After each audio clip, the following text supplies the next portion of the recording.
এখনই শীত কমার কোনো সম্ভাবনা নেই জানিয়ে দিয়েছে হাওয়া অফিস। 19 তারিখ পর্যন্ত কলকাতার তাপমাত্রা 12 থেকে 15 ডিগ্রির মধ্যেই থাকবে।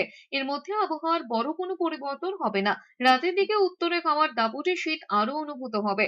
15 তারিখ পর্যন্ত পশ্চিমের জেলাগুলির শৈত্যপ্রবাহে হলুদ সতর্কতা জারি থাকছে। রবিবার পর্যন্ত জেলা জুড়ে জাঁকিয়ে থাকবে শীতের স্পেল। বৃষ্টির কোনো সম্ভাবনা আপাতত নেই। শীতে জবুথবু উত্তরবঙ্গ, দার্জিলিং এর তাপমাত্রা একে নেমে গিয়েছে। শুক্রবার সকালে কলকাতার তাপমাত্রা ছিল 14 ডিগ্রি। কলকাতাতে আপনার আজ থেকে শুরু করে 19 তারিখ পর্যন্ত যে টেম্পারেচার ফোরকাস্ট আছে, মিনিমাম টেম্পারেচার সেটা হচ্ছে 12 থেকে 15, মিনিমাম 12, ম্যাক্সিমাম 15। হ্যাঁ, তবে ট্রেনটা হচ্ছে ওইটাই যে হয়তো কালকে একটু কমার ট্রেন্ড এখানে দেখাচ্ছে। হ্যাঁ, কিন্তু তারপরে 16 তারিখ থেকে কিন্তু আবার একটু বাড়ার ট্রেন্ড দেখাচ্ছে।